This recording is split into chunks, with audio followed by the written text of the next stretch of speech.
since I was 3 years old. I knew my parents were polygamists. My dad had multiple wives. I knew that all my uncles had multiple wives. We would call ourselves the Order, but when we're in public, you can't say the Order. Polygamy, inbreeding is very common in the Order. My mom and dad are actually brothers and sisters. They share the same dad. And I remember always thinking that was just super weird, but she brought us all on the couch and she told us that she was sick. She wants to make sure we're taken care of. Daniel came over a couple of days later and said, we have a treatment that we're going to use to help get her better. I was very skeptical at the time, but my mom was on board. He has this idea, hey, let's start smashing fruit together and making some fruit juice. We're going to fast to try to starve the cancer is what he said. And I'm just like, this sounds dumb. I'm not sure if she thought that it would actually work or if she was just going on with what Daniel was saying. I couldn't tell. And I remember even talking to my other siblings and saying, this isn't going to work. Can't say that. You can't say that. I remember my mom actually sleeping in the bed above me. And so I can hear her coughing, and she said she was coughing blood. And I remember going to Google and Googling what that means. And the first YouTube video I saw, if this is you, make sure you pause the video now and go to the hospital. And I paused the video and I was like, oh my heck.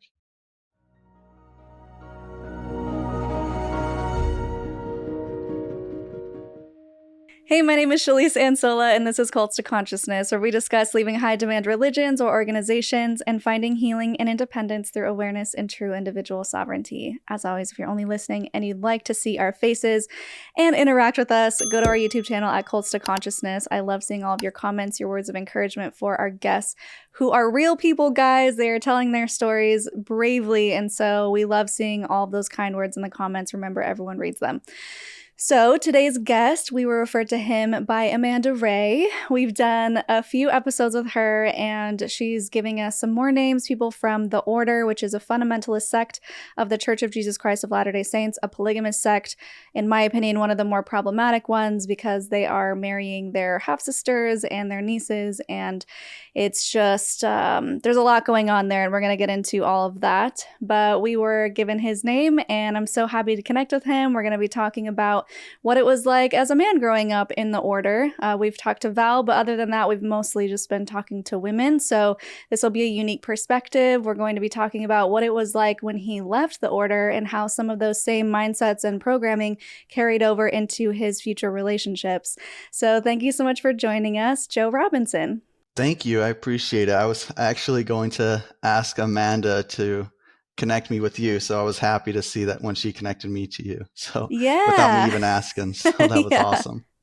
Yeah, it worked out. Yeah. And you've been doing some magic shows lately, which is really cool. Absolutely. It was mind-blowing to me that I was able to pull this off. It was called the Magic Music Show. And I don't think it's ever been done before, combining magic and music, but I was like, I'm going to try something crazy here. I'm able to just, we're able to just choose what we want to do. And that's what I think is so cool about life, is being able to have the freedom to do crazy things if that's what you want to do. And so it was a ton of fun. It was actually this last Saturday. And so it was fun. Yeah. That's awesome. Well, we will give everyone your information if they want to connect with you and see a show coming up in the future. But first, we have to see where you came from. So let's get into your childhood, some of the things that you went through. Maybe just give a little brief overview of what the Order was like growing up in. Yeah, so my dad had 14 wives. My mom was the third. And it is strange because, like you were discussing earlier, people marrying siblings and things like that, that inbreeding is very common in the Order. My mom and dad are actually brothers and sisters. They share the same dad, different moms. And I remember always thinking that was just super weird. That's just one of the things that they do. And when I think about some of the things they do and I look at the people in there, it's weird to me that they support it. But anyway, I'm trying not to go there, but stuff was weird. But having a big family, that part was actually really cool. But you know what I mean? Well, let's talk about your family dynamic. So how many siblings did you have from your mom specifically? My mom had 13 kids. Wow. Yeah. And where were you in the lineup? I was number 9. Okay. What was that like? Did you feel like your older siblings were charged with raising you or helping to raise you? Absolutely. Yeah. My oldest brother, I actually thought he was my dad until I was like 6 years old. Oh my And gosh. yeah, I remember when I actually still remember it. I remember asking my mom because I figured out he wasn't my dad. I asked my mom, I was like, who's my dad? And she's like, why don't you ask Daniel next time he comes? And I was like, okay, because we would always refer to him as Daniel because if he were in public and like 50 kids are like, hey dad, hey dad, hey dad, you know. So we did refer to him as Daniel, especially in public. Then the next time my dad showed up to the house, Daniel, I went up to him and I said, who's my dad? And he's like, am I your dad? And I was just like, as a 6 year old, I remember being disappointed. So that tells you Oh. that tells you something. Oh no. Yeah. Yeah, what was your perception like of your dad when you were younger? He was more of just the guy that got you in trouble, the guy that just is like there to not make things fun. That's pretty much what it was like. And then as I Mm. got to be 13 years old, I started working for him.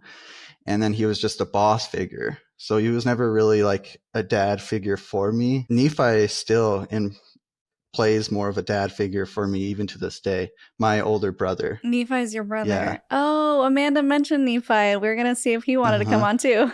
Yeah, exactly. He's super cool. He's always been that dad figure for me and that older brother. So it's been awesome having him at least. Yeah. So you had 13 siblings just from your mom, and your Mm-hmm. dad, sorry, I already forgot. How many wives? 14? 14, yep. Uh-huh. 14. So then how many siblings, half siblings did you have? Like total, do you know? So when I left, it was 156. I have no idea what it is now. Probably 160 is my guess. Oh, Can't be wow. too far off from that. Yeah, he's a busy guy. Yeah. Val, Shannell, and Allison are all your siblings, right? They are from different moms. That's correct. Uh-huh. Okay, so you guys can check out those interviews after this and kind of connect the dots. It's always so interesting for me to be able to see the stories overlap and everything kind of falls into place into the big picture. So, okay, so did you remember interacting with them as kids or did you have good relationships with them? Yeah, so he was older, so like his younger brother, specifically on his mom's side, a whole bunch interacted with him. Allison, we interacted quite a bit because we're similar in age. It's like such a big family that you're kind of mostly hanging out with people between like 2 years of your age, Mm, just across the board. Because I have six siblings. Well, there's six of us that are all boys, all Daniel's kids. And so us six boys would hang out a lot.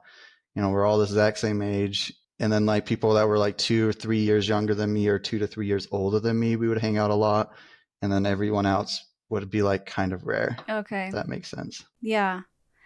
Okay, so let's talk about schooling a little bit. I know some people were able to go to public school and other people had to do at home, which was not really much of an education. So which one did Hmm. you fall into? The order school started right when I turned 4 years old. So unfortunately, I went straight to the order school when I was 4 years old, and then throughout grade school, junior high, and high school. Well, high school was done through an online school. I also did that online. Definitely didn't learn a whole lot, to be honest. It was just like go to Google and Google the answers. Right? Oh, But luckily, I was able to go to college while I was in the order because not everyone gets that opportunity.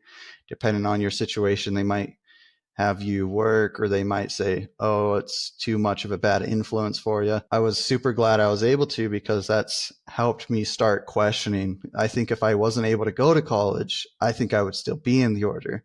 So I'm mm, actually super happy that I had that opportunity to go to college while I was still in the order. Started learning a little bit critical thinking and was like, huh, this doesn't really add up to me. So yeah. And I want to get into more of that, but I don't want to move on quite yet. I don't want to get the ending first. So so let's go back to your childhood. So as far as I'm aware, a lot of people, a lot of kids in the order are forced to start working as early as three, Mhm. 4, 5 years old. Do you remember doing any sort of work when you were young?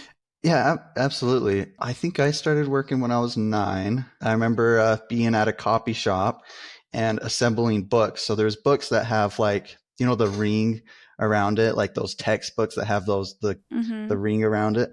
I remember just picking up a book, putting it there, putting the ring in, passing along, picking up the book, putting the ring in, passing along. I was 9 years old, and I remember that was the first time. So my dad came in, and my dad and my mom started running the copy shop. My dad came in when he saw how many books I assembled, and he was like, "Attaboy."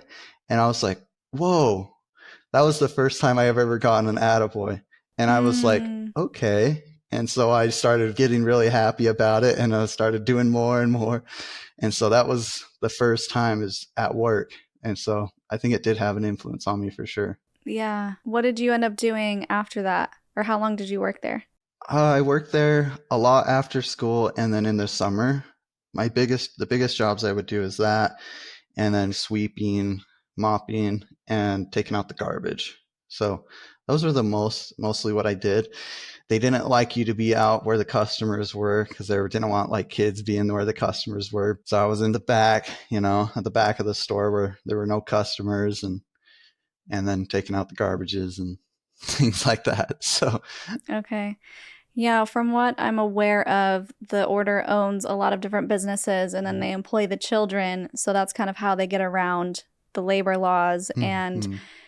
also, were you aware of making any money or did they tell you were making any money? We didn't make any money. No, we didn't make any money. So it was, I mean, sometimes they acted like they were going to give you some money, but no, it didn't really happen, to be honest.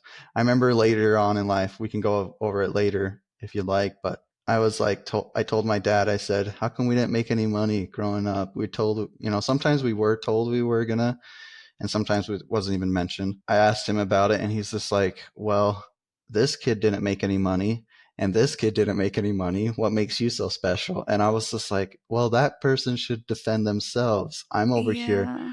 trying to defend myself, and I don't think I'm special, but I don't think it's right to just, So he was just like, you're not going to get paid.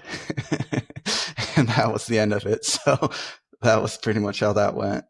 Jeez. So it was just expected and it wasn't even a Yeah. secret. Right. To me, it would be like, I think the smarter way would have been like, oh, you're not getting paid. Let me look into that. But instead, he outs himself and is like, no one's getting paid. Yeah, exactly. It's just like, remember that kid you were working with? He also didn't get paid. I'm like, oh my gosh.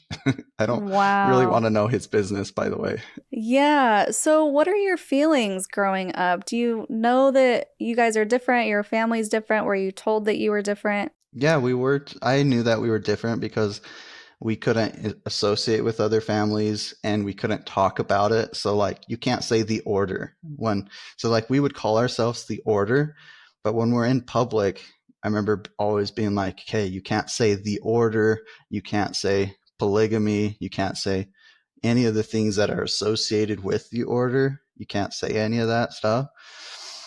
And so I knew that we were different than the rest of the world because of that, but I also didn't really Mhm. know much of the other world. So I didn't know what made us different. I just knew that we weren't supposed to talk about certain things. Okay. So, you had some sort of awareness that you were isolated. Hmm. Okay. So I'm really curious what your thoughts were about polygamy. We've talked to the women about it, Hmm. and it ranges all the way from I didn't want to be a polygamous wife to, yeah, I couldn't wait to practice polygamy, but I wanted to be like Hmm. the third or fourth wife or something. So, coming from a man's perspective, what were your thoughts on polygamy, or what was the first time you recognized that polygamy was a thing and that you would have to do it? Well, I think I've recognized it since I was 3 years old. I knew my parents were polygamists. I knew my dad had multiple wives. I knew that all my uncles had multiple wives. I knew that everyone around me pretty much was living polygamy. And so I knew about it pretty much since I could know about anything. So I thought I would live polygamy when I was younger. I thought, that's just how life is. So about how I was like 15 years old is when I started questioning polygamy. But before that, I didn't really question it because everyone else around me was living it. So I thought that that would probably be what I would do as well. Mm-hmm. But when I was 15 years old, I started to recognize the different disadvantages the women had, particularly, and how it breaks them down. And I want like a confident girl, I think is super cool. And it's like tough to be confident in that type of relationship. And so that's when I started being like, hey, I personally wouldn't live polygamy. And I started to question some of the things in the orders when I was about 15. That's So, really interesting because I would have assumed that it would be the opposite because when you're 15, that's when you start to like girls, right? Or probably a right. little before that. And then anticipating having multiple wives, to me, from my perspective of like a teenage boy, they would think it would be cool. And so Uh-huh. you were seeing the opposite. Were there certain Yeah. situations or scenarios that you can remember that helped you decide that that wasn't what you wanted? Yeah. So, like, if any of the wives had any disagreements with my dad, it was more like, oh, that's your problem, not my problem. I'm just going to avoid you. You're not going to have your, how they rotate back and forth. Mm-hmm. You're not going to have your time with me, which I don't think that all of them even enjoyed that. Instead of having their moment with him, he would just say, okay, that's your own problem. I'm just going to avoid you until you figure it out yourself. And when you're ready to straighten up, that's when I'm going to be back in your life. And so like that strategy of a relationship is just really not good. And I could see how it would eat some of the wives up. And my mom particularly would respond that way as well.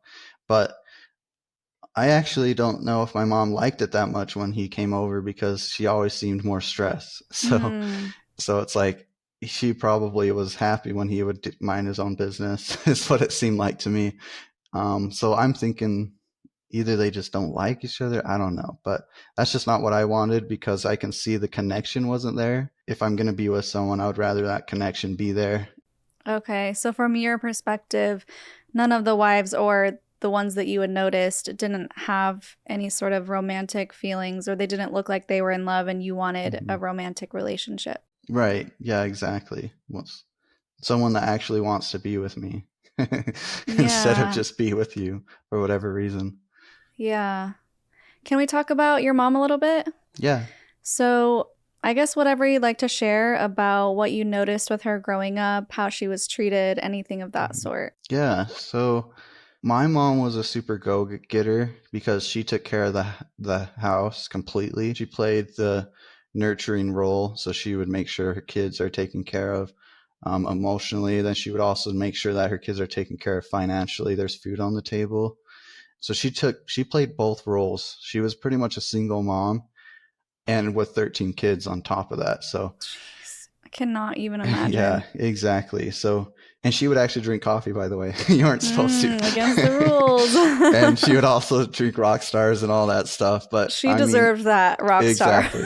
I mean, I know the amount of energy it must have took to do what she did was, incredible. So Yeah. I'm not surprised by that at all. That she needed a little bit of a boost every now and then. But yeah, she took care of everything for us, and that was basically her main concern. So so because she played all the roles, she had so many different businesses that she ran. She did daycare, she did taxes, she did real estate, she did lending, she did all those things. And at the same time, she was able to watch the kids. Obviously, the older kids helped for sure. Hmm. It's like the older kids definitely helped, absolutely. But being able to do all that stuff without my dad at all. And maybe if my dad did anything, and it wasn't even every year, but maybe on Christmas he gave us like either like oranges or like oats or something like super small, like $20 for the family of 13. $20 for the whole family for Christmas? I mean, maybe it was more, but how much does a bag of oats cost? I don't know. Like $5? Yeah, exactly. That's what I'm thinking. And it's like, and it wasn't even every year. So I mean, you could imagine the type Hmm. of stress that she had on herself. So she was able to, that was kind of the stuff that I saw is she constantly working, from day to night, constant working. And it was just the entire time I was growing up. It wasn't like part of the time, it was the entire time I knew her. She was working hard. Hmm. So, And our health started declining, right? How old were you when that happened? so I was about 19 when we started to notice, and then or 18. Sorry, I think I was 18. I was 18 when we started to notice, and almost 19. I think I was like 5 months to 19, and she brought us all on the couch, and all of us siblings were there, except for the ones that have left at the time because you weren't supposed to be around at that time. But she brought us all on the couch, and she told us that she was sick, and she wants to make sure we're taken care of. So, and I remember I was thinking, when she was saying that, I was thinking, hey, don't worry about us, worry about you, man. Yeah, I felt bad because that's all she ever really focused on was us kids. And she had so many other things that she had going on in her life, but I don't think she ever took that time for herself. But Wow. And Amanda's told me a few things about her journey, but as much as you're comfortable sharing, for those who aren't familiar, people in the order don't always get medical attention or the medical attention that they need. And so however much you're comfortable sharing about that. Yeah, so when she brought us on the couch and announced that, and then Daniel came over a couple of days later and said, we have a treatment that we're going to use to help get her better. I was very skeptical at the time, but my mom was on board. So my dad would say something, and then I would look at my mom, and my mom would go along with it. And so I didn't want to go against what she was saying. I don't care about going against what my dad says, but what she was saying, I wanted to support. So he has this idea, hey, let's start fasting a lot. Let's start smashing fruit together and making some fruit juice and grapes and all this stuff, carrot juice, just random stuff, and not even a lot of it too, but a lot of it was just fasting. He said, hey, we're going to fast to try to starve the cancer, is what he said. And I'm just like, this sounds dumb. But then my mom was on board with it. And so was like, okay. So I went along with it a little bit, as far as like, not talking up against it in front of my mom. Sometimes my mom would ask for things that wasn't in the diet, and I knew it wasn't in the diet, but I was the only one there, so I would give it to her, and just, and then she would say, okay, hurry up and wash it and take care of it. And I would say, yeah. I'm not sure if she thought that it would actually work, or if she was just going on with what Daniel was saying. I couldn't tell, but I didn't think it was going to work. And I remember even talking to my other siblings and saying, this isn't going to work. This is going backwards. And then they would always say, hey, you can't say that. You can't say that. You can't say that. And I felt like it was like I was the only one that knew that it wasn't going to work. And I was disappointed. But I remember my mom actually sleeping in the bed above me. And so I can hear her coughing, and she said she was coughing blood. And I remember going to Google and Googling what that means. And the first YouTube video I saw that talks about that said, if this is you, make sure you pause the video now and go to the hospital. And I paused the video, and I was like, oh my heck, I don't know what to do. And I just didn't know what to do, because my mom was on board with what my dad had. And so I couldn't go against with what she was saying. What would have happened, or what did happen when anyone did try to stand up to Daniel? He would just threaten you, hey, you can't talk to anybody, you can't live here, you can't be a part of anything. Basically, your whole life that it is going to be, you go figure it out on your own. And that's pretty much how it was. But when it comes to your dad, I've heard some horrible stories about him. Is there anything that you personally want to share about your experience with him? Yeah. So when I was living at the other mom's house after my mom passed away, my dad had an autistic kid come over to get stitches on his knee. And the autistic kid had a hard time holding still. And he had me and some of my other brothers, he asked us to hold the kid down, but then he started like hitting the kid. And when he started doing that, I just got up and went in the other room and started crying and tearing up. And but it was just a really hard time for me because of that. But that's just some of the things that he has done. But I don't really think about that story a lot, so I don't have it because it's something I try to forget. But I remember when they finished up the stitches, he just looked at me like I was weak, and then just left.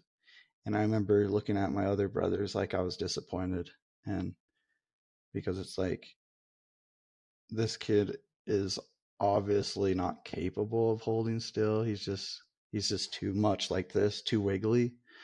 He's just too wiggly of a kid. And so to take it out on the kid that's not even able to do that, be hold still or something like that, I thought that Yeah. was really, really, really weird. And I think it's a big difference when people see little kids fighting versus adults fighting. I hold adults to way higher standards, and I think kids fighting, totally different thing. I don't really care that much.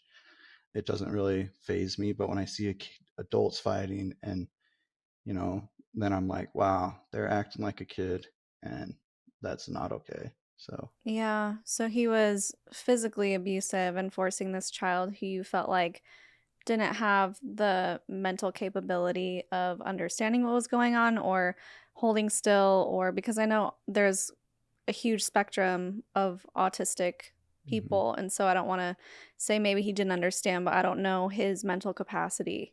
Yeah, he. I remember my dad saying, "You asked for that. You asked for this for because he's not able to hold still."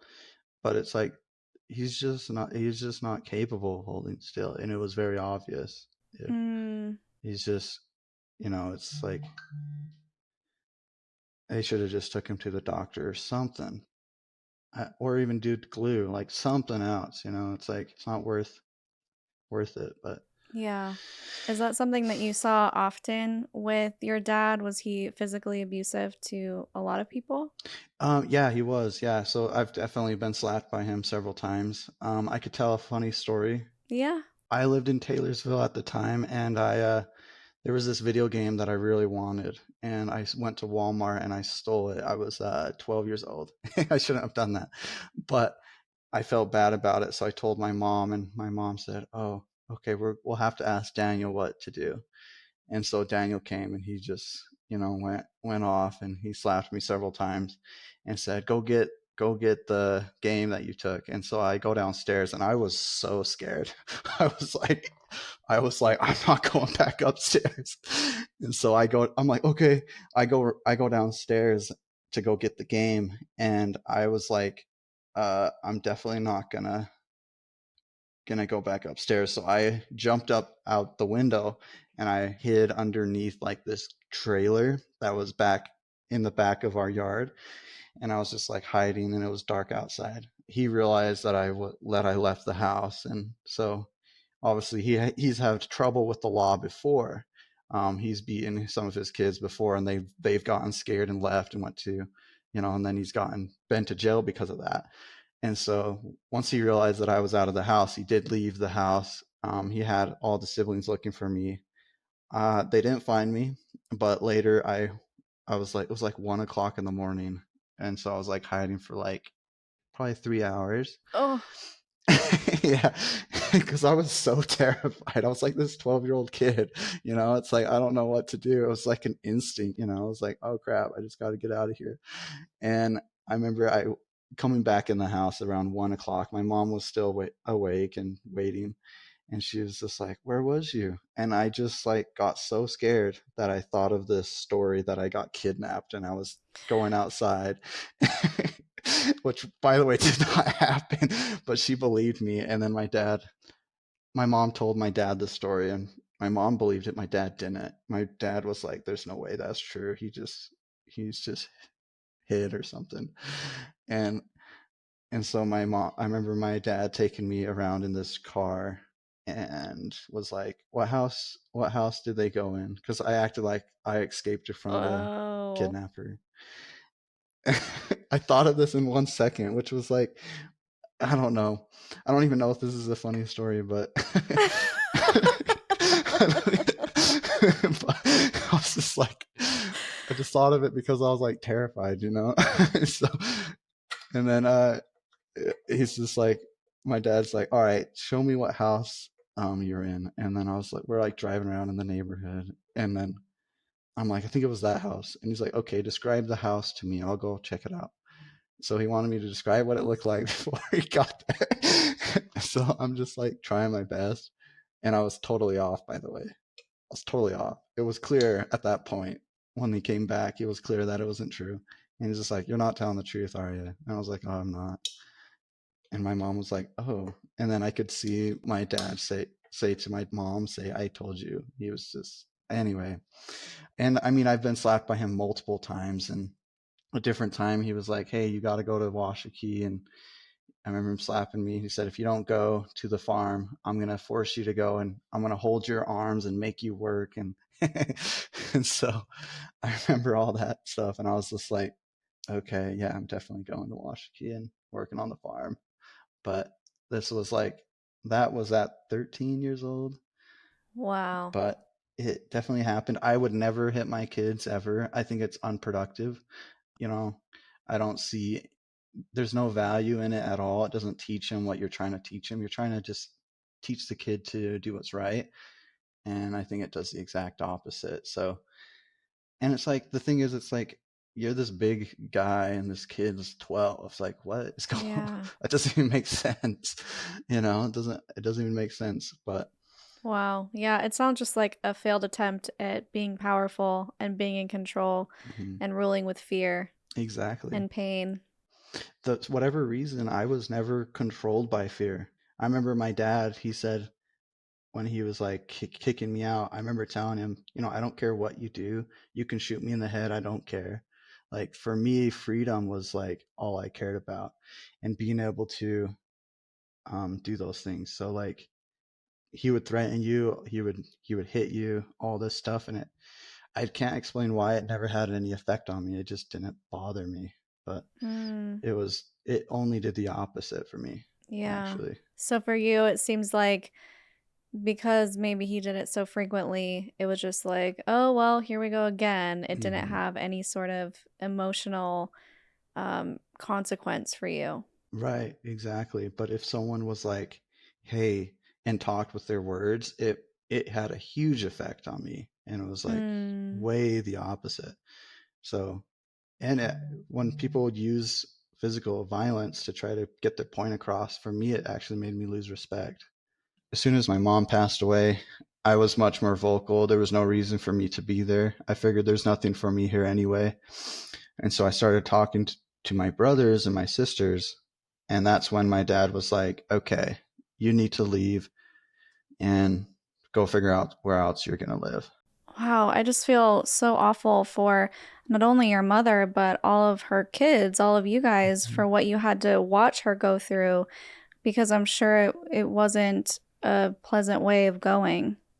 Yeah, I also, when she passed away, my dad, there was like this insurance thing, and my dad said that no, none of her kids could have it, but my mom, all she cared about was her kids, so she put her kids as the beneficiaries, and she put like in her will that she drafted, she put her kids would inherit the stuff, but obviously that's not what my dad wanted, and she did that behind his back. Mm, So the contention between that was like, okay, you're not even going to support what she wanted. And it's like, okay, yeah, this is not going to work. I just had so much build up from that I was like, nah.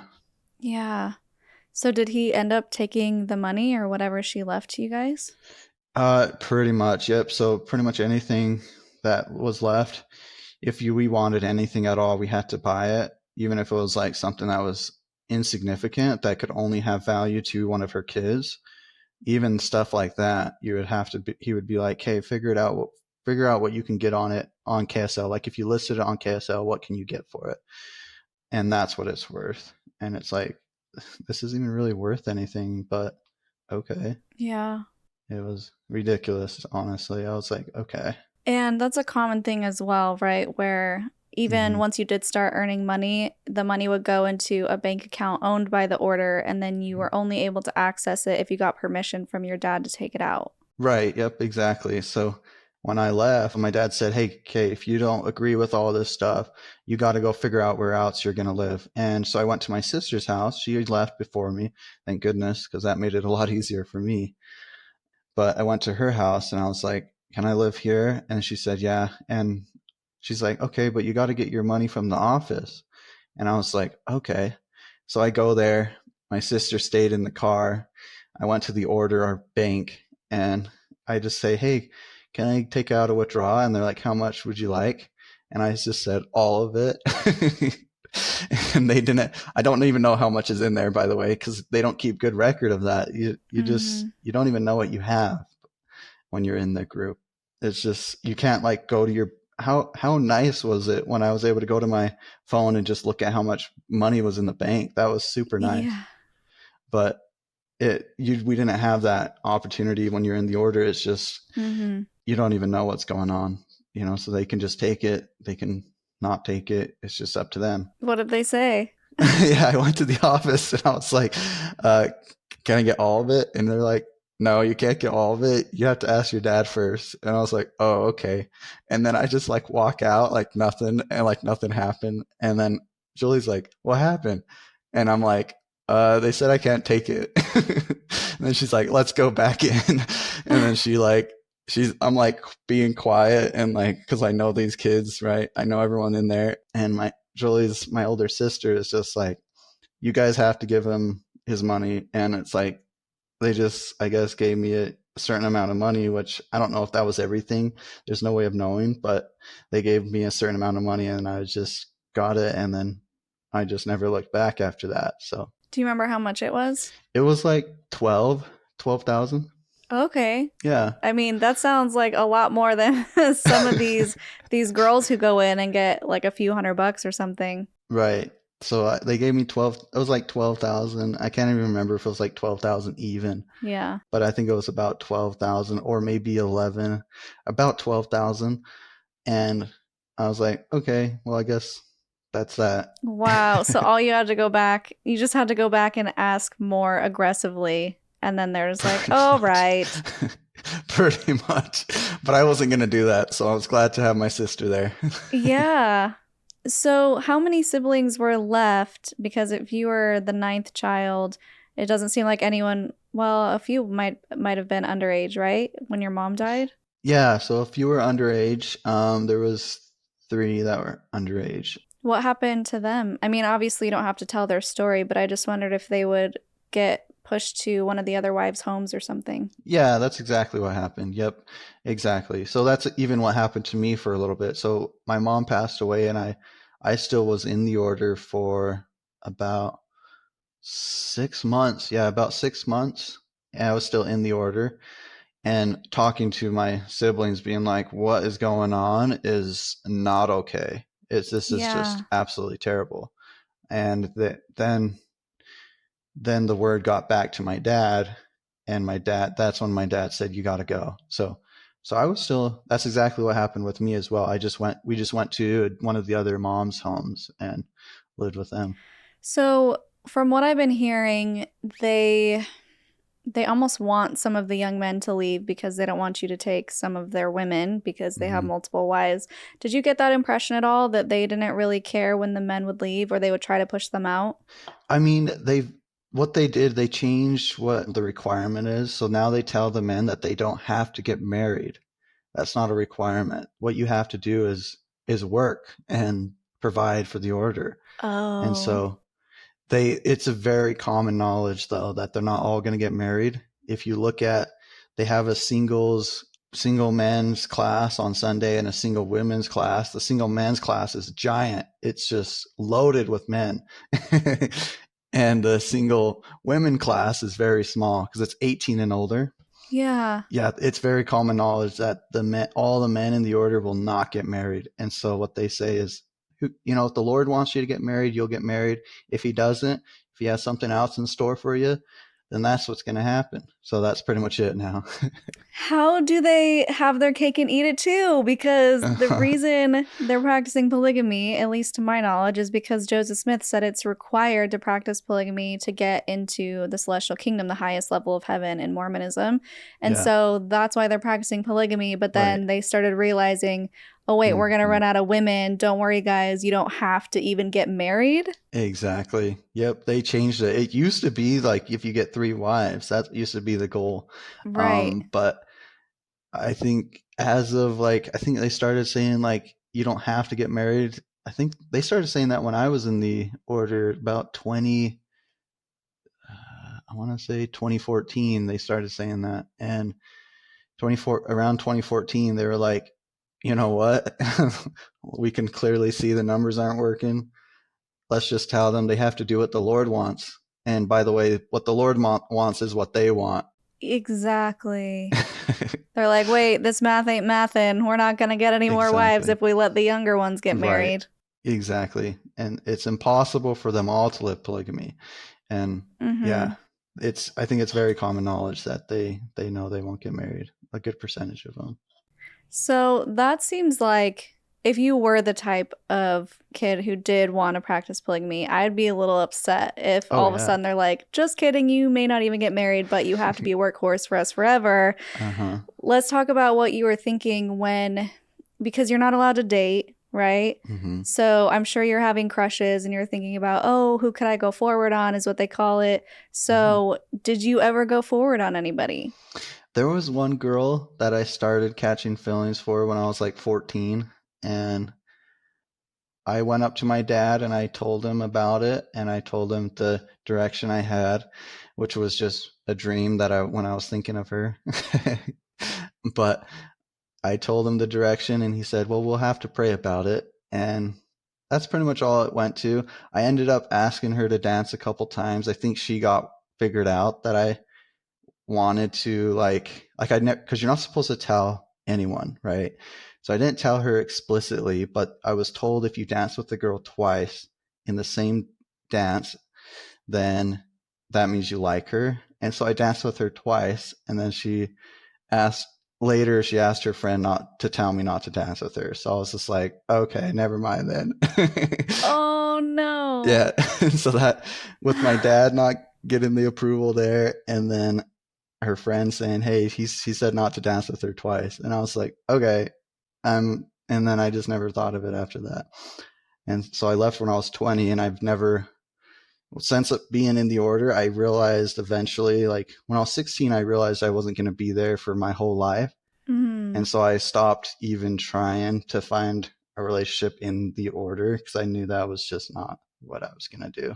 Yeah, well, that's smart of you not to tie yourself down that way. But there's so many things in what you just said that you just kind of glossed over. So the first thing being, you're not even supposed to tell the girl that you like that you want to marry her. You have to go through your dad, and then your dad goes to her dad, right? And then they both go to Paul, the prophet, and then he says yes or no?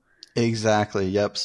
So it goes to, you go to your dad and your mom, and then you go to the prophet. And then if the prophet agrees, then you go to her parents. Okay. All the prophet would have to say is, no, we have someone else for that girl. And you couldn't go forward. Yeah. That's how they arranged the marriages. So if you had to speculate what happened, do you think your dad even went to the prophet, or do you think he just brushed it off? I think he just brushed it off. He's just like, here I have a little 16-year-old kid trying to get married. And I have 10 other of my other sons that are older trying to get married. I'm going to work on those kids. So I think my dad wants his kids to get married, but he has older kids that he's trying to push to get married and trying to work things out for them, in the order way, arrange the marriage for this kid. So he's focused on his older kids is the feeling I got. Okay. And it's so wild to me. 14 wives, 150 plus kids. Were you ever worried that you were going to have to marry a sibling? No, I wasn't. No, I wasn't. He's like, hard pass. You couldn't make me do it. No, I wasn't. Luckily, I was pretty close to my half siblings. And so they felt like siblings to me. Yeah. I would go see them a lot. We would go have a family get together with all my dad's kids, and family was in the name. And so, and my other half sisters would be there. So no, I never even considered that. After I left, I actually would never have married any polygamists, someone that came from the same background. And so for similar reasons, I just feel so connected to them in a family sense. They just feel like family. Yeah. And I love them as family, anyone that's from the same background as me. So because it's like I view them as family, it's just, yeah, I could never do that. Okay. Do you remember your mom ever saying anything about having to marry her brother? No. How she felt She about it? never, ever talked about it. I don't think she mentioned it one time. Really? Yeah, it was never talked about. Okay, just taboo. Yeah, but I think I like making fun of it because I think you're making fun of the people that are practicing it. Because I had someone say, wait, doesn't that make fun of yourself? I'm like, not at all. I didn't choose it. It's definitely, I want to make fun of it because I think it's not cool at all. It's gross. And if you keep doing it, you could have some problems. But also, you're making fun of the people that are practicing it. So people make some funny jokes about it, and I love that. So I absolutely love it. You got a sense of humor. Okay. Yep. Good to know. Absolutely. Okay, so I want to talk about what it was like leaving, and then I want to get into your dating life afterwards. Mm-hmm. So before we do that, we need to have a little bit of context as to what you grew up thinking was normal, so we know what it was like when you got out into the big bad world.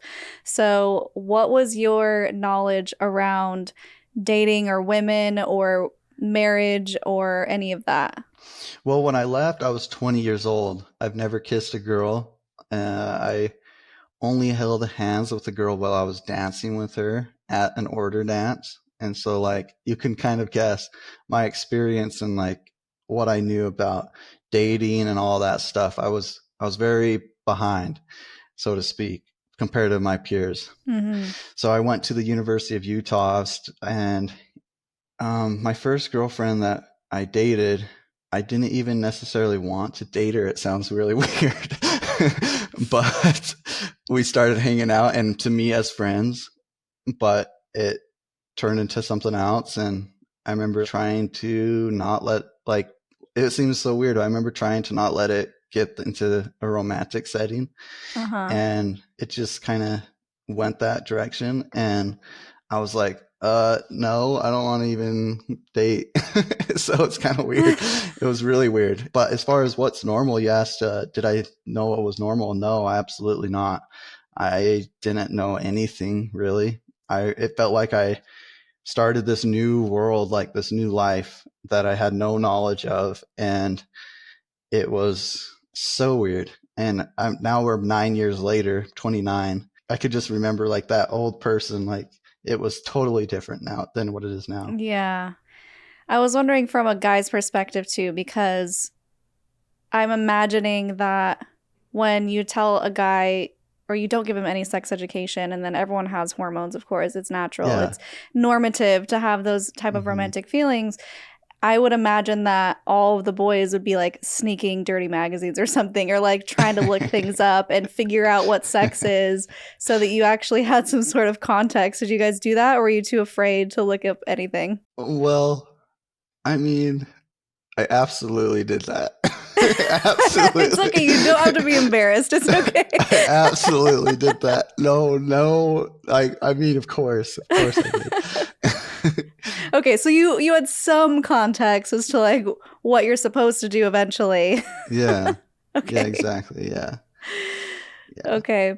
So when you got out, let's talk about this college experience, because it sounded like that's really what opened your eyes to the world, and you said it helped you gain critical thinking. So do you remember a specific moment that you're like, whoa, you don't know what you don't know? Or was it just a gradual over time? It was gradual over time, but I do remember specific moments. I was trying to understand what it looks like in the afterlife, and I wanted to understand it completely. And I was 16 years old at the time, so you can imagine, but I was studying statistics. I was in a statistics class, and it was talking about probabilities, and And I started to realize all the different things about statistics. What are the chances that, the order is correct when you have all these other religions saying that they're correct? So the statistics class did play a slight role for sure, but it was like around that time I started thinking about things in statistically, and I was like, statistically, if there's this afterlife that you describe with such detail, surely I could at least figure something out about it, because you get so specific. My dad said he saw Jesus. They say stuff like, the Lord wants you to work at this company, or the Lord wants you to marry this person. Those are very specific commands and very specific things about the afterlife and what the knowledge you have of the afterlife. So surely I can get at least a general sense of it by myself. And I couldn't. So if you can get so specific about all this stuff, why is none of that coming to me? So then I started to really question it. So it was kind of that line of thinking. And then I was in the closet as a non-believer. I'm still straight. Okay, I was like, wait, are we going in a different direction with this that I didn't know about? No. But I was very quiet about it. I started talking to like little hints here and there. I would say stuff like, does it seem like, the only time stuff happens in the world is if a person does it and not anything outside of the world? There's indicating spirits aren't doing things on this earth. And my brother's like, what are you talking about? You're acting weird. And I'm like, I don't know. I'm just saying. So you were taking a realist approach. You didn't want to take a spiritual approach to your life. Exactly. I wanted to understand it, and because they were talking so specific about this afterlife, and this is what Heavenly Father likes. This is, and when you become to the afterlife, you can own your own earth, all this specific stuff that I was like, if you're so specific on it, then there's got to be something that gives you that information. And I couldn't get it. I couldn't understand it. So did you ever look into the teachings of Joseph Smith and look at where it did come from, all of that information? So a little bit. I mean, the fact that he was being ostracized by the community at the time made me question if he was a good guy. And then he, the being with younger women and all that stuff, I was like, this guy can't be that great of a guy, and I was just like, this guy to me sounds worse than our current leader in the order, which, Paul, he sounds worse than him. And because Paul does some stuff that are bad, but not this bad.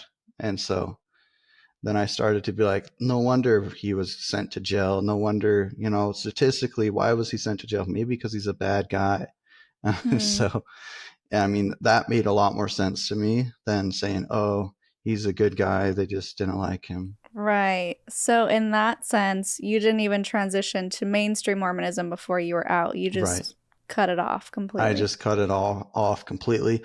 Absolutely still love anybody that's whatever religion.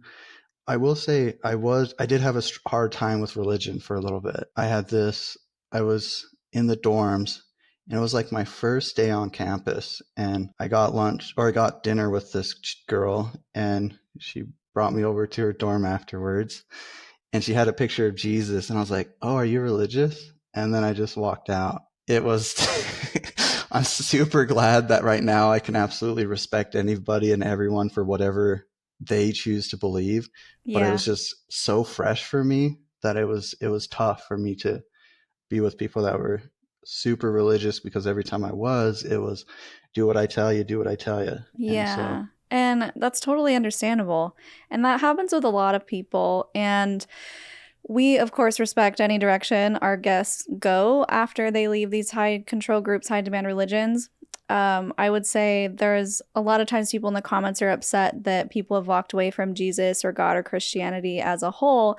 But we have to remember that usually the groups that we talk about are from some sort of Christian denomination or branch, usually. And what happens is when someone leaves a high control faction of Christianity, they start to see through all of it. And so just like you said, well, I just don't want to be controlled. And a lot of times, not always, but a lot of times in Christian denominations, that still exists, even if it's not to the extent of the group that they left. Yeah. So it's really hard for people to leave one controlling situation and then go, but I don't mind being controlled in this other way, even though it's not as intense. So we have to give them grace, and whether they believe in God or not, it's not any of our business, because whatever makes them happy is what makes them happy. And so I'm always here to support, as long as you have your individual sovereignty, as long as you have your freedom of choice. If you feel happy, if you don't feel like you're being manipulated, controlled, and coerced, then believe whatever you want to believe. And Exactly. I'm here for you. I think that's great. Mm-hmm. Thank you. I appreciate that. And one thing I'll add is, like I said before, is they make roles in the order, but the role is to do what the Lord tells you to. And but that definition to them, when they say do what the Lord says, to them, that means do what I tell you to do. So that's the definition that they're giving you when they say do what the Lord says. So that definitely makes it tough. But I will say now, after 9 years, I absolutely have seen some people in religious groups that really thrive in those religious groups, and I love it. And it works so well for them. And then I see people that it doesn't work as well for them. And I just want people to live the life they like. And I think that works overall the best. So. Yeah. No, I totally agree with you. And this is also my opinion, and it's just my opinion, but I feel like at the end of the day, if you get to heaven, if there is a heaven, not you specifically, if whoever gets to heaven at the end of the day, and God is standing there and he said, you had the option to be a Christian and you didn't, but I see all this religious trauma, I really don't think he's going to be like, well, you weren't traumatized enough, or you weren't traumatized that much, you should have just still been a Christian. I feel like he's going to be like, I get it. Yeah, exactly. I get it. I understand. I know the contents of your heart. I know that you were still a good person. I know that you didn't hurt anybody. You can come on in. I don't feel like God is going to be like, nope. I know I gave you a hard time. I know I made it so that you were born into a cult. I know I made it so you had a really traumatic time on earth, but you still should have figured it out. I just don't think that's what's going to happen. But that's just my opinion. Completely agree. Couldn't have said it better myself. I absolutely agree with that. Oh, good. Thanks. Okay, let's talk about your dating life then. You said that you walked out on someone who had a picture of Jesus, which is, I get it, but also that's kind of sad for this girl. I was just like, dang it, I should have done that. So what are some of the things that you realized maybe they're traits or things that were so ingrained in you as a man in the order, which is a completely different experience to a woman? In the order, as a man, you are given more power. You have the power of the priesthood, right? And you have basically control over the women in your life, or they're seen as a little bit under you or lower than you. So you kind of come out with this inflated sense of, I'm awesome. Maybe I'm putting words in your mouth or your experience, but that would be my perception of what may happen when you leave the order. Is any of that true? To a certain extent, yes, absolutely it is. But however, because I didn't necessarily agree with anyone, with everybody in the group for a long time before I left, I stopped believing in it 4 years before I left. And so I felt like an outcast a lot of the times. I felt like I was just different. I felt like I was, what's the word? Shoot, I don't know why I'm not thinking of it, but I felt like an outcast. I felt like I didn't get well with the order. Like I felt like a minority. That's the word I was looking for. I felt like a minority in the order because my beliefs were different, and everybody would talk so much about their beliefs, and I was like, I don't even come close to that. So I did feel like a minority when I was in the order. So because of that, I started to feel connected to people that were different than me, and realizing that people don't have to be the same as me. And so however, though, with that being said, because there is so much of the, we're the best place in the world, there's all this other stuff. There was some of that did come along with me after I left that I didn't recognize. And I didn't recognize it for a very long time. But for the most part, it wasn't there. But there was still some for sure. When I was dating, I've always been like the type that's like, hey, do your thing. I really don't care what the girl thinks. I don't care if she thinks the same as me. I could date a religious girl. I can date a girl that thinks different politically as me. I don't care what she thinks really, as long as she's not controlling what I think. That's Hmm. all I'm really concerned with, because to me, a lot of like the beliefs is like, do you like red or do you like blue? It's like, do you like green? It's like, we don't have to like the same colors. You know what I mean? It's like, I can like green and you can like blue, and I really don't really care that much. And so I think that was valuable. And so I wasn't trying to be like, I wouldn't say that I was controlling at all in that sense. What you do with your time or your thoughts, I really didn't care. And that's kind of what I liked with the girls that I dated, that were less like, hey, I want to control you. It's like, I always like, because I think freedom is the most valuable thing in the world. And so for me, being able to think what you want to think, and whatever, like, I like to understand what people think, but we don't have to agree. We don't have to agree on it. But if I could understand it and just move on, I'm okay with that. But the other side is, if there were issues in a relationship, then I would more like standoffish and just not try to figure out a solution together. You know what I mean? Just kind of let them figure it out. And when they figure it out, so that would be the toxic side that came Hold with on. me. So it sounds like you wouldn't be a part of the solution. You would just say this is a you problem, which kind of sounds like your Yeah, dad. I I don't know. I don't want to say you are Daniel because you're No, clearly no. very different people, but do you think it's possible that because you never watched Hmm. your mom and dad work out or have like conflict resolution, you never saw that going on, that maybe you leaned more towards the avoidant Absolutely. Yeah, side? exactly. And some people that don't understand it will say like, "Hey, you were an adult. You should grow out of that kind of stuff." But the thing is, when you live a certain lifestyle, it's actually extremely hard to make an adjustment, and it takes a lot of time and a lot of like focus. It doesn't just happen. You know what I mean? Mm-hmm. So that would be my biggest struggle, is communicating and I would say I'm definitely better at that, but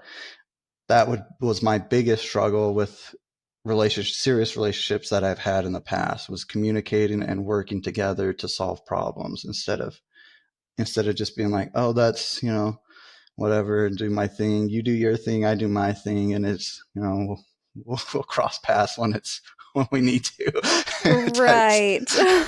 Which does sound a lot like how you grew up, right? Your dad would just kind Exactly. of bounce around like, I'll see you when I see you type of thing. Uh-huh. So I Exactly. also wonder if there's something at play here, because it sounds like you don't really get into the emotional side of things, or you don't want to connect emotionally, or didn't, with a partner. Do you think any of that may have to do with the gender stereotypes that are really prevalent in these high control patriarchal groups, where the boys aren't allowed to feel emotions, or like, put on your big boy face, stop crying, be a man? Were you getting any of those type of messages growing up? Absolutely, yeah. I was actually an extremely emotional kid, I would say, compared to my other siblings. If you compare me to any other person, probably not. But my other siblings were much better at controlling their emotions and not showing emotion. I would remember I was getting emotional in front of my dad, and he was like, "Stop crying, don't be a baby." And Mm, you could never cry. I've never seen my dad shed a tear ever, even when in my opinion he should be devastated, but he showed no emotion in my entire life as far as like sadness. So mm, definitely holds part of it. I think one thing that I struggle with is when you connect with that, when you're like in the order and you're connected to that many people, and then having to rebuild your whole get together, right? But when that connection is cut off, that connection that you grew up with is cut off, that really makes it hard for me. Particularly, it made it hard for me to connect to someone new. And it made it also very scary, because mm. it's like, that hurt that you felt when all that connection was cut off could happen again. And because once you connect to someone, then you know that it's no guarantee that that connection is going to last forever. Yeah. That's what So I think that's also one struggle I have is when it comes to dating is getting connected at the start. But once I'm feel connected, then it's like good, but it just takes a lot of time for me. So Yeah, I guess I hadn't ever considered that losing your entire community and all the people who you ever knew or had those emotional connections with, losing that, getting cut off from that would feel like a million breakups. I mean, in mm-hmm, some way, shape, or form, and how that would translate to not wanting to connect with anyone outside of mm-hmm, that for fear of losing your community. So, not even just romantic relationships, but even best friends. mm-hmm. When did you start, or did you ever make new best friends or build a new community and allow people to come in, really, to get into your heart? Yeah. So as far as my community, when I first started building my community and my support, it was I would try to look at their intentions, and if their intentions were good, then I would pretty much open up. Luckily, I found a family after I left that took me in and helped me get on my feet as I was going to the university, and that Mm, was super valuable. Now I rely on them for emotional support. Financially, I'm taken care of by myself. I'm able to become independent that way, but emotionally, they help me a lot, even to this day. I go to their house for Christmas and the holidays, and that's been super awesome. With them, particularly, what I did is I would look at their intentions, and they're just the nicest people. They're actually Mormon, by the way, so I'm super mm-hmm. glad that I figured out how to have relationships with people that are religious because the they're super nice people, probably the nicest people I've ever met, and they just took me in, took care of me, and they still take care of me emotionally a lot. Oh, that's so nice. How did you meet them? So I actually reached out to a nonprofit called Holding Out Help, and Oh, Holding Out yeah. Help got me connected to them. So Oh, that's so great. And so, how have you felt like you have grown since then in relationships? Do you feel like you're doing any better with allowing yourself to connect to somebody? yeah, so as far as the first initial stages, it's still hard. I don't know if anyone else relates to this, but like starting over on a relationship is difficult. Yeah. Hey, what did you like? What colors do you like? All this stuff. It's a very difficult conversation to have with because it's like you've already had that conversation, many times, and you're The like, small talk stuff. it's small talk I stuff. hate it. Yeah. It's the worst. It's tough. I don't know if anyone really likes it, but it's necessary to build a relationship at the start. So, as far as I think my communication is much better, obviously, I feel like being able to connect to someone I struggle with. And so, and then committing is a struggle because of that. Okay. But, you're still working at it. You're still giving That's it a shot, right? You're not right. completely jaded. Not completely jaded. I still am slightly out there. Okay. So he's single, guys, or ladies, whoever's watching. That's so interesting. What are some other things that you found going into the Gentile world, the apostate world, that you didn't think would be a struggle that you did struggle with? Let's see. I actually, when I first left, I connected more with girls than I did guys because when I first left, I was extremely emotional because I just lost my whole connection. I just lost all this stuff. And so I had a hard time connecting to guys because they're like all macho, like, I'm Mm, strong. And so I was like, what's up with this? It probably took a couple months and then I started connecting more with guys eventually. But that was the weird part. Like, how am I having a hard time finding friends with guys? This is super weird. I just like every time they're talking, I'm just like, okay, I just don't even care. not interested. Yeah. And it was so weird. It was the weirdest thing to me that I was connecting more to girls. But I think it's just because I was just went through so much and I was just more on the emotional side and Yeah. girls were more on the emotional side for me that I was Yeah. communicating with. And so I was connecting more with them. That makes sense. You needed someone to hold space for you and your feelings and your emotions, and guys don't tend to do that. They're like, "You want to get a Exactly. beer?" Or Exactly. Why are not you to say talking you about? can't find emotional guys, but it's a little bit more rare to find someone who's willing to open up like that, especially to a stranger if you're not already best friends or something. Exactly right. It's just like, why are you talking about all this weird stuff, bro? Oh, And it's like, oh yeah, duh, you're right. What are we doing? Oh yeah, we're going to the gym. you're like, bro, I grew up in a cult. Give me some slack. Yeah. And so that was super weird to me. But eventually then I did start connecting more with guys and getting a friend group of guys. So Yeah. that was probably the weirdest thing for me. Yeah, what was that like when you, or have you ever opened up to any of your guy friends and been like, this is how I grew up? It took forever. Probably I was hanging out with this particular guy in college. We went to class together, we went to lunch together, we went to dinner together, we went to the gym together. So we pretty much were hanging out together the entire day for a very long time. And we haven't once had a deep conversation ever. So Really? yeah, that's pretty much how it is. And I was chill with it, but because this was a year after I left, so I was much more stable. I had Pam and Ron. I started building my support system. So I was okay just living in the moment and not talking Mm-hmm. about anything deep at all. But probably like after we hung out for like 3 years, and then we even still hang out to this day, we still hang out, but I kind of talked about it for 20 seconds, even to this day. So Wow. yeah, that's just kind of how it is. So I don't really open up a lot with guys, to be Okay. honest. Would you say that you prefer it that way or you just don't get I the do. opportunity? I absolutely do prefer to not open up to guys. Absolutely. I don't know what it is. I don't know if any guys relate to this, but like if I'm gonna open up to someone, 90% of the time it's definitely gonna be a girl or like a Interesting. brother. And even a Okay. brother is like probably not gonna happen. No, no. You don't tear up in front of your guy friends. We need to get you and Nephi on an episode together at some point so that Uh-huh. you guys Yeah. can like bro it out and talk about your feelings. I'll play therapist. No, just kidding. There you go. I'm down for that. Nephi is my best friend too, so Oh, that's so great. So, yeah, when it comes to your family, you've had siblings who have left. Do you have any siblings who are still in who you're not able to talk to, or are you able to have contact with them? yeah, I still do have siblings that are still in, and it's sad that I'm not able to talk to them, but the good part is I have a lot of siblings that left, and so I try to look at the bright side.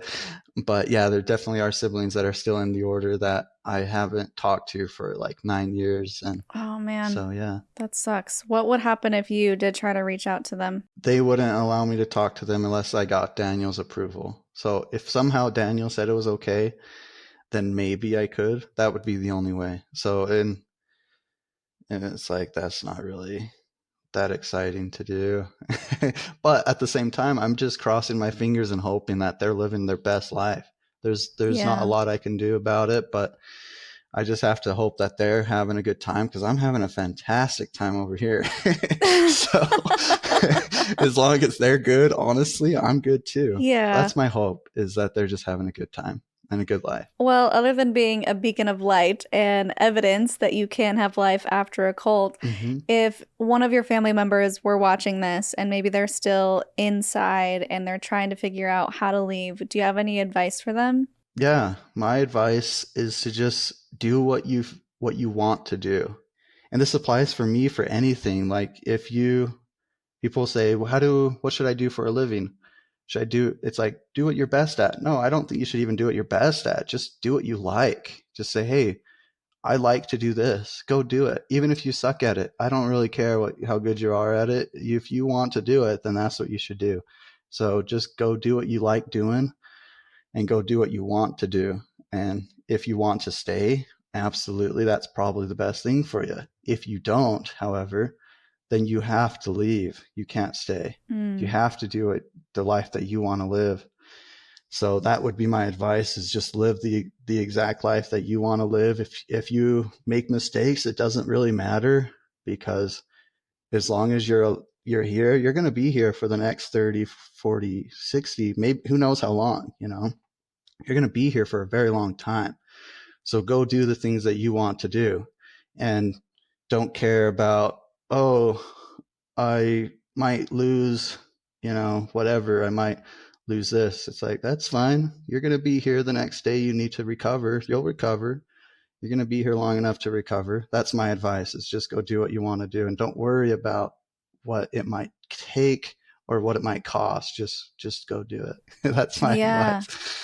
Basically, you see the cliff, just jump off and something will catch you. I don't know about that. I'm just joking. I mean, it's scary to leave something like this, right? You know, because you left and you have to lose your community and sometimes jobs and housing and family. Mm-hmm. And so I can imagine it would be really scary, and you don't really know where to go, especially if you've been in this isolated situation. So like holding out help, you said, was really helpful for you. Going to these support groups or people who have resources who can physically help you get out or emotionally help you connect, find people who are similar to you, maybe reach out to you. I don't know. Yeah, absolutely. Reach out to other people who have left, and know that you're just not alone, and that other people have done it before you. And so it's possible. I think that's what you're trying to say. It's going to be hard, but it's possible. Exactly. And you're going to be happier for it. And that's the good thing. I always believed that people were good. And that's the thing, is when you are struggling, there are going to be people that are willing to help. That's what's so cool about being surrounded on an earth with people, is there's a lot of good people out there that will help. So that's a good point. Yeah. That's awesome. Was there anything else that you wanted to talk about that we haven't talked about? Well, I hope everyone enjoyed this episode. First of all, I appreciate everyone for watching. And so right now, I just like to say that, after leaving, I've had, I believe, a much better life than I would have ever been able to have in the order, and being able to choose and make mistakes, and the mistakes that I've made outside of the order don't compare to anything is having freedom. You know what I mean? Like, being able to make a mistake and pay the consequences, the consequences mean almost nothing compared to the consequences of not having freedom. So if you are not enjoying where you're at, figure something else out, because I can promise you whatever it takes to figure something else out is better. But if you are enjoying it, absolutely happy for you. I support that as well. So that's the biggest thing for me I want to leave, is just choose your life, choose what you want to do, and eventually you'll be happy with it. So that sounds like a good Linda Listen. I mean, I don't want to steal your Linda Listen moment, but that sounded like a good Linda Listen moment. Do you have a Linda Listen moment that you want to share? I love that. Can you tell me what that means again? So the Linda Listen moment is a sassy statement. There's a video with a toddler that's like, Linda Listen, and he's protesting because he wants a cupcake or something, which I think is a good symbolic thing of fighting against people who are trying to control us, right? Like, just let me have the cupcake. So it's kind of like a taking back your power moment. I love that. Yep. I take it. So yeah, I will use that on my Linda moment. So your Linda Listen moment? My Linda Listen moment. There you go. If you, whatever you want in life, I'm going to support whatever. Like, I love people doing what they love, whether that's disagrees with what I love or whether it does agree with what I love. I love you to just do you. Obviously, you don't hurt people, but as long as what you love doesn't hurt anyone, then we're chilling. That's great. Let's talk about what you do love. You're doing magic now. Like, what makes you happy and at peace? One of the things that I started is the Magic Music Show. We just had our first performance on June 8th, 2024. So appreciate everyone for coming. It was a crazy moment for me.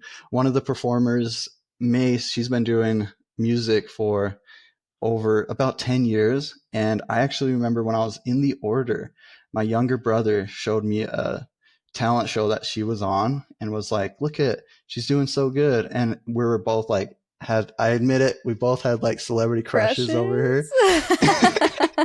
And so I remember being like 9 years ago, having like a celebrity crush on Mace. And then here we are 9 years later, having an opportunity to perform on stage with her. Wow. And it's just mind-blowing to me. This is the first time I've done it, and everyone that went to the show loved it, but I will say it was a huge learning experience for me. It was so many pieces. The amount of effort it takes to put on a show, it just blows my mind. But and Mace has been doing it for a very long time. Her experience showed on the show, and she did extremely well. We also had Flamingo Jazz Band that does shows all the time, and their experience also showed. And so it was awesome teaming up with people that has been in the business for a very long time, because here I am, I'm so clueless. And this goes back to my point, is don't do what you're good at, do what you want to do, and don't care if you're bad at it. Just do what you want, and I don't care if that's the best, what you're best at, if anything, just if you want to do it, then I support it. Even if you suck at it. Do you have any more shows coming up? Yeah, we're definitely going to have more shows. We just did this one. We're going to have a show every year. And if anybody wants to, and also my friend DJ the Magician, David Johnson, he's also from the same group I'm from. He's my magician friend. I can't do a show without him. He's just makes everything so much fun. And so if you also want to hire me, also David comes with it, because David has to come with me.